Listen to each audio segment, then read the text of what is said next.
Hey everyone. Since we weren't able to gather together on Sunday, I wanted to spend a moment and talk through some reflections. You know, I did all that study on the passage in preparation for Sunday, so I figured we might as well use some of it.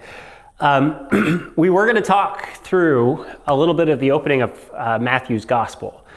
And one of the things I think we often forget is that when you read through the Bible, especially, this is especially true of Matthew, who's writing particularly to the Jewish diaspora, the Jews spread out throughout the ancient world. He is writing to a group of people who know the Old Testament pretty well. So when they come to Matthew, when Matthew's original audience came to his gospel, they are coming to it with the background of the Old Testament in mind. So when we think through Matthew, when we think through the whole book, we need to try to put ourselves in the place of having read it again for the first time, but this time with the Old Testament in mind, now that we're further along in our faith and we know a little bit more. And when we do that, when we reframe how we understand Matthew in that way, it helps us to see things a little differently. If I've read through the Old Testament and I'm just getting to Matthew for the first time, then I've spent all this time, nearly 700 pages of reading, waiting for somebody to come along and finally turn humanity's hearts back to God, back to the garden. And you know, you get your hopes up every time some new judge or new king comes up to lead the people. Maybe this guy will be it this time, or girl in the case of some of the judges. And every time they disappoint you. The greater the hope, the greater the disappointment even. And then you get to the prophets and you're hoping, well, maybe this one's message will finally have an impact. And every time their words fall on deaf ears, they're treated like they're crazy. And to be fair, not without reason. Not all the prophets did the most sane things. But then you get to Matthew's gospel. And, you know, Matthew lays out the genealogical case for why this Jesus guy is the fulfillment of prophecy. He shows us that Jesus is in the line of all of the big promises God made.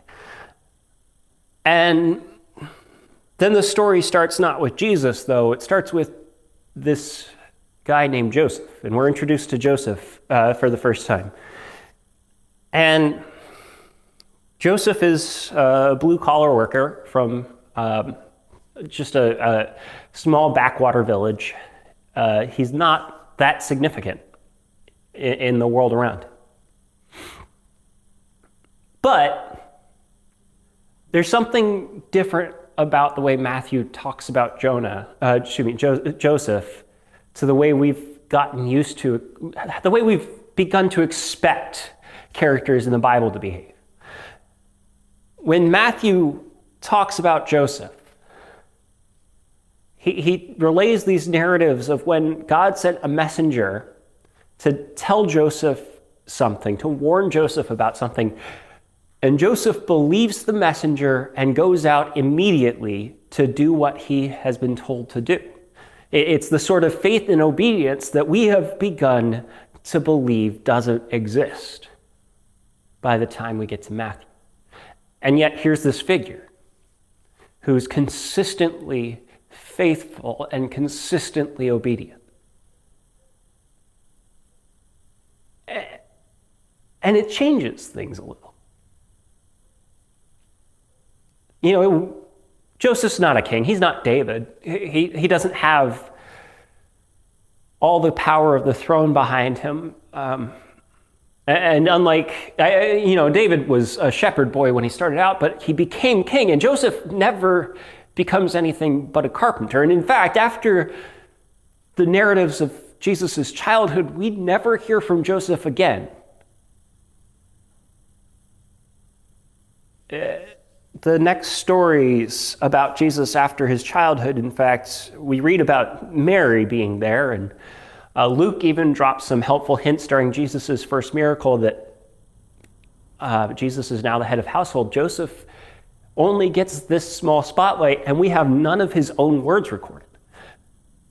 He's a quiet, simple carpenter from a small backwood town. And yet he's the first character we're really introduced to in the New Testament.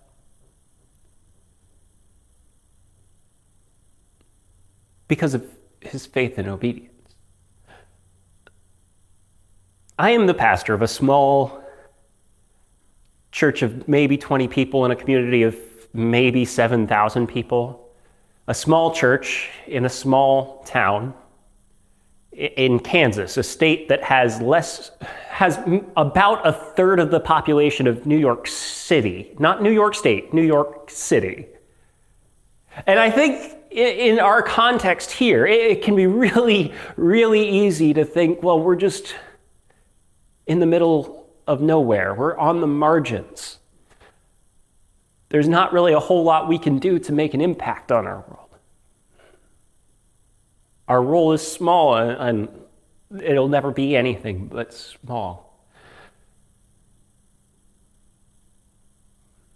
God didn't send his son to be raised by governors or kings or priests or the high priests. He wasn't born into a powerful family.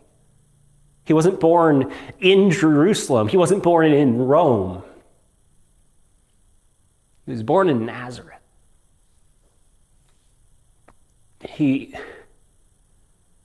Bethlehem. He was born in Bethlehem, and he was raised in Nazareth. Middle of nowhere towns. Small towns to a small, unimportant, blue-collar family.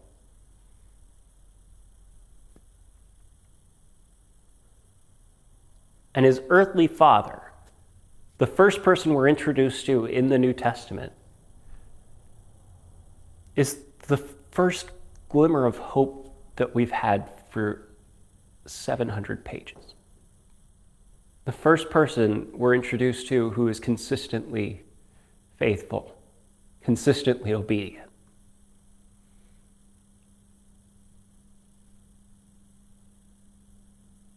People in small towns, people in small churches, people on the margins. It's easy to think that we have no impact on the world around us. But we need to remember that we don't serve a small God on the margins, and that our God can use anyone, anywhere, at any time. And he usually chooses people on the margins. And when people on the margins hear that call from our very big and very powerful God, and they act in faith and obedience, it has an outsized impact on the world around. So as you go into this Christmas season, and you wonder, all the things wrong with the world, how can I ever make any of it better? Try not to focus on how big the problems are. Try to focus on what God has put in your path right now, in your context, as small as that context may be. What God has put in your power to do. Because a little faith and a little obedience, even on the margins, can change the narrative of the rest of the world. It did when Joseph was obedient just 4 times.